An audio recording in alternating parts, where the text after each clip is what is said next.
What's up, YouTube? My name is Jay Roebuck, and today we are going to discuss the Golden State Warriors. Now, some of you may recognize me from my other channel where I mainly discuss music. Some of you may recognize me from House of Highlights or Overtime. Some of you may have even seen me on the news on New York One. No matter where you know me from, whenever you get to content that I'm discussing, you know I'm going to keep it facts only. I'm going to keep it facts over feelings. And during this NBA season, and even some football and even some other sports, I will always try to deliver the best content possible. So we won't wait any longer. Let's get right into it. We are going to discuss the Golden State Warriors, their preseason game, and what I think is going to happen during the season. We have to start with Jonathan Kuminga. The Warriors were finally able to sign him to a 2-year deal worth about $48.5 million. Now, the second year of this deal comes with a team option, which basically tells you that the Warriors are going to have the option to trade him, which will likely be around the trade deadline. Now, before I get into the specifics, I have to just discuss the signing as a whole. A lot of people see this as a negative move, but when you really look at this deeply, you have to think about the social and emotional impact of finally getting this deal done. The Jonathan Kuminga situation has been looming over the heads of Warriors fans, for Warriors players, and all people in the NBA for a long time. So the fact that he's finally under contract is a positive thing. The other thing is, I feel that the team won. I think Kuminga and his representation were trying to hold out for a bigger deal that just wasn't going to happen. And dragging it this long into the season doesn't help Kuminga's perception to the entire league. But here's what I will say. Notice, Kuminga has changed his number from 00 to the number 1. I think that tells you that he's trying to start over and get a fresh look and a fresh new impact on the team. If you paid attention to the preseason game against the Lakers, Kuminga wasn't looking to score every single time he touched the ball. He was playing a team version of basketball, focused on rebounding and defense. And if he commits to the defensive end of the floor and making the right pass and attacking at the right moment and being aggressive, he will be a positive impact on the Warriors, because Jonathan Kuminga is the most athletic player on the team. And if there's one thing or two things that the Warriors are missing, it's athleticism, it's length on the wings, and it's overall just tenacity and youth. And Kuminga brings all those things to the table.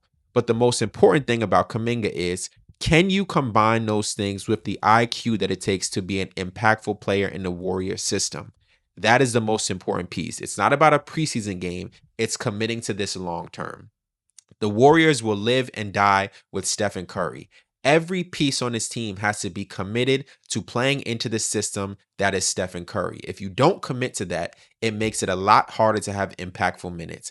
And I believe, and I'm going to try to go into this positive, that Jonathan Kuminga has learned to adopt that attitude. The contract situation is out of the way. He needs to look around the locker room, listen to the vets who are multiple time champions, and give this thing a shot. If he wants to have minutes to potentially get acquired by a new team, he has to make the most of it.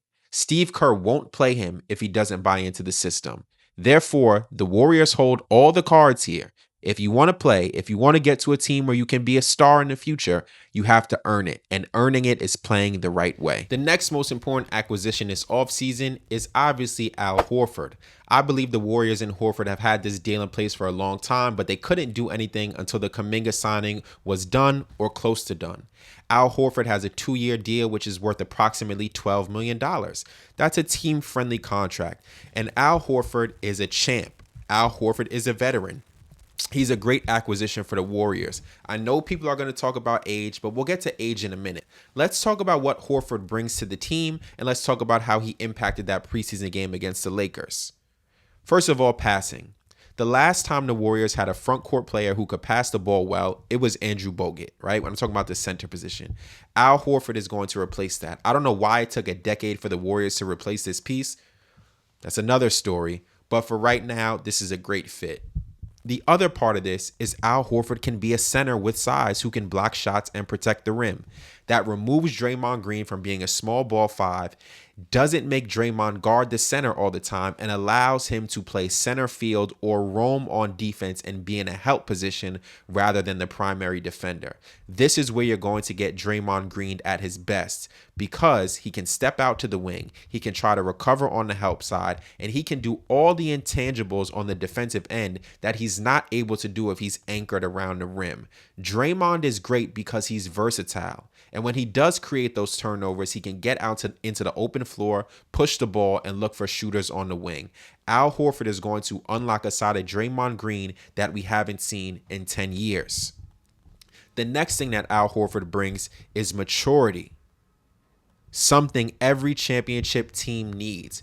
He's been a bench player. He's been a role player. He's been essentially a quasi-star player with the Atlanta Hawks. So Al Horford knows how to be an NBA vet, and he knows exactly what it's going to take to win.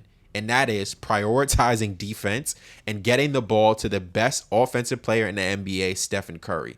So Horford coming into this role is a no-brainer. But now let's talk about what everyone wants to say. The Warriors are going to have the oldest starting five of all time. Every player is going to be over the age of 34. And you know what? That is a great critique. But there's a counter side to that. And the counter to that argument is this. They just need to get to the playoffs healthy. Because once you get to the playoffs, you can really lock in and cause a lot of teams to be uncomfortable with the defensive pressure and the offensive pressure that you can put on them. And that's why having Al Horford here is going to be a big deal. Because if he doesn't start every game, he's not going to cry about it. You can start Quinn in post. You can start Draymond at the 5. And you can really be situational throughout the regular season. Maturity is an important piece. You can also play Kuminga increased minutes when you need to give players like Steph a night off, when you need to give Jimmy a night off. You can always rely on other people to step up. So the Warriors' mentality going into the season needs to be, let's just get to the playoffs and we'll figure everything else out when we get there. And the other aspect of all of this is Steph Curry, who I believe is still one of the best 5 players in the NBA, and I think has probably had the greatest career longevity next to LeBron James. And I think they're about equal there, just with the age and all of the things that they've exceeded their expectations. Steph Curry is truly one of one. He's the only guard to ever do this. Look at what he did in the playoffs. This team will go as far as Steph Curry goes. When I say that he is one of the 3 to 5 best players of all time, I mean it. There's no doubt in my mind about it. And I have weighed all of my hope in the Warriors franchise in Steph Curry. I've argued about it in front of millions of people. I've argued about it in front of all of my friends. I said Steph was top 10 in 2015. No one believed me. I said he was top 5 in 2022, and no one believed me. And when he delivers the next championship, he will be one of the 3 greatest players of all time. And I think he's going to have an argument for number 2. Steph Curry is special, and people are going to realize even more of how special he is after this season. So as I look at this team as a whole, there's a few things that I want to keep in mind as I make my projection for the regular season. Health is going to be the most important thing. Health and Jonathan Kuminga's commitment if he's not moved. I believe the Warriors can be a top 6 seed in the loaded Western Conference. And I know some people are going to be skeptical of that, but here's what you have to keep in mind. Number 1, they're going to be a top 5 to 7 defense in the league. Every single player in the starting 5 is a capable defender. They have some of the best team defenders in Jimmy Butler, Draymond Green, and Al Horford. Steph Curry is also a great team defender, but he can't overexert himself on the defensive end. He is 37 years old, so he has to be conscious of how much effort he's putting on the defensive side of the ball. But with Jimmy, with GP2, with DeAnthony Melton, he'll be able to kind of relax a bit and not have to put so much pressure on guarding the dynamic point guards and shooting guards in the Western Conference. But health is going to be the key here. Can they avoid major injury? If you look at what happened in the playoffs last year, Jimmy was hurt. Steph was hurt. If Steph doesn't get hurt, I have no doubt in my mind that they beat the Minnesota Timberwolves in 5 to 6 games. If Jimmy doesn't get banged up, that Rockets series doesn't go 7 games. When they acquired Jimmy Butler, they only lost 2 games in the regular season after that All-Star break, right? They went on a crazy run. So having a whole year where they can really build that chemistry that Golden State is known for, there's no doubt in my mind that they can beat up on some of these lower tier teams in the West and in the East. But it's all about being healthy and making that long playoff run. As long as the defense is in a good place, I believe they have enough players on the offensive end who can put the ball in the basket. Buddy had an amazing playoff run, especially against the Rockets. I look forward to him continuing that. Kuminga is going to have to pick up a lot of that offensive load as well. He wants to be an offensive minded player, so make the right cuts and finish at the rim. There are very few players who can guard him one-on-one if he has an open floor, so he has to learn to attack in transition. The Warriors can easily be a top 6 seed as long as they execute on the things that I'm touching on.